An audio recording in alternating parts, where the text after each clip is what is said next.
Do you like games that go kaboom, kablam? What about games that both rip and tear? What about games that are like, there's too many of them. Get yourself together. If we don't make it out of this, you make sure Ma knows I loved her. God, He's losing a lot of blood here. I laugh in the face of danger. I'm out of ammo. Good thing I brought along my blade. You know what I mean? Do you like those kind of games? If you said yes to any of that, then I want to tell you about Little Friends Puppy Warhammer 40K Darktide from developer Fat Shark. It's on Xbox and PC, and it's on Game Pass. It's gone through a series of updates in recent months, and baby, I am here for it. The game is a co-op horde shooter where you and 3 others have to hack, slash, shoot, and smash your way through various levels at the behest of the Imperial Inquisition. The basic concept of the game is that you were naughty, and you were sent to prison on a spaceship. The prison ship gets attacked, and you prove what a totally awesome main character you are. And the Imperial Inquisition is like, oh, come be a soldier for us, or, you know, die.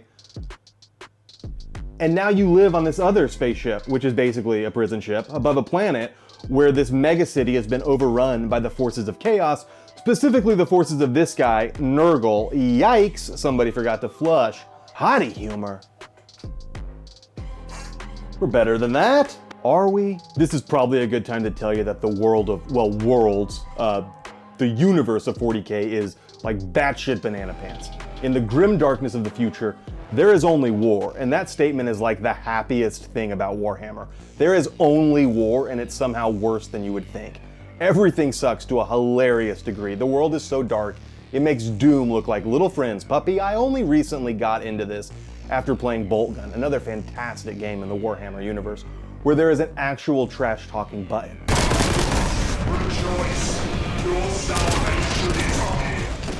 But it didn't take long before I was going down wiki rabbit holes, watching bricky lore videos. I've got an omnibus on my Kindle. But don't you worry, I am not painting minis. Not me. Who's got the time or the inclination to paint fucking minis?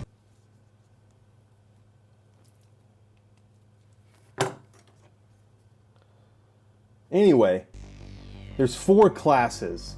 Veteran, Ogryn, Zealot, and Psyker. I assume the most competent team balance would be 1 of each.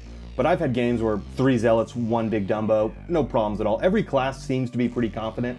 I wouldn't know though, I've stuck to my tried and true Zealot all the way to level 30, and that guy gets it. Do you think the Emperor's watching over me? Surely a slab, and he'll shed a tear when you fall. Lummox no you are. Skull for the Golden Throne! What zeal, what zest, what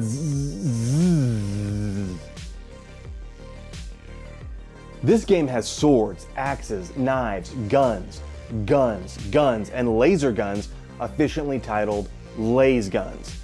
There is a crafting system that's pretty heavily RNG based and comes with the ability to swap traits on the weapons you roll. It reminds me of the crafting system in The Division 2. You can even destroy weapons to save the perk to your library. Anyway, once you've picked your weapons, you pick a mission from the mission list and drop in. The modes are all basically get from point A to point B, and occasionally you push buttons, haul canisters, play a 5-second mini game, defend an area, or kill an enemy captain before you get the heck out of there.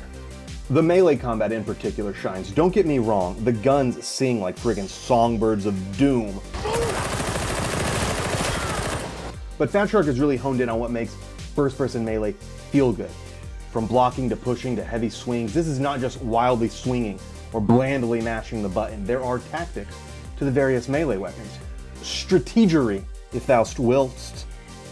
Combos and movement patterns matter, so it feels good when you can take on a cluster of enemies without getting hit yourself. It takes skill to wield a blade.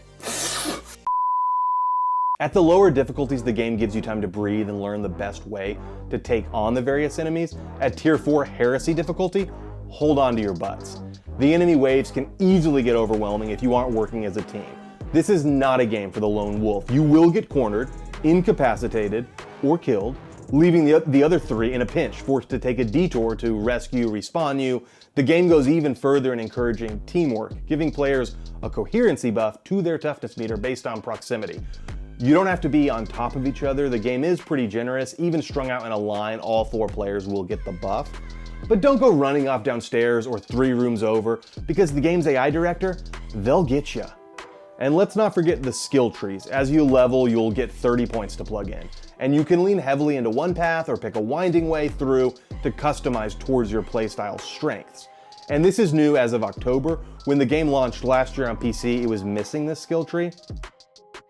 And I guess it had some issues and was maybe considered half-baked. I don't know, I wasn't there. I don't know.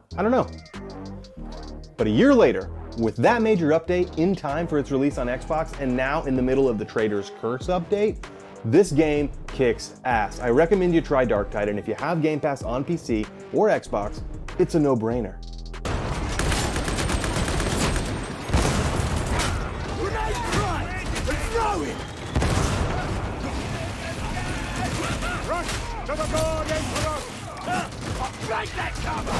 Oh, one thing, something that I find pretty annoying. My major complaint with this game, there is basically no stat information at the end of the mission. It just gives you team kills and team deaths, but there is no way to know how you personally did other than how you felt about the match. Ugh. Which makes it difficult to know if you're playing well or if the choices you're making along the skill branches are even any good. I looked around online and couldn't find a concrete answer from the developers, but I saw 2 reasons brought up amongst the community. One, the theory that the devs are worried about toxicity around scoreboards, but Deep Rock Galactic, Rock and Stone, has a scoreboard and also the least toxic community in all of gaming. Hello and welcome. Rock and Stone in the heart. And 2, the idea that giving players their stats will cause some people to play selfishly. Well, making a game will cause some people to play selfishly. Some people are just going to be toxic. Have you been outside? But that's no reason to diminish the experience for everyone else. Hiding information on performance in a game is infantilizing. It sucks to have all these systems around leveling up, growing in power, and then no way to track that progress. I don't like it. And anecdotally, everyone I've shown the game to has hated the lack of end-mission stats. So fingers crossed they're gonna add the feature, because the issue is once you hit level 30 and have the guns you want, the loadout you desire, the sense of progress is gone. There's nothing to chase. Not high kills, not better team play, no sense of progression post that leveling system. In my opinion, there's gotta be a better way to combat player toxicity beyond subtracting information from the rest of the community. All right, that's my big issue with the game. Other than that, you know, let's get back to the B-roll. There's too many of them. You're gonna be okay. I can't feel my legs. Target's down. Damn, I gotta start over. The Hound of War has pounced. I loved each and every one of you like a brother. We don't make a stand here, then evil wins.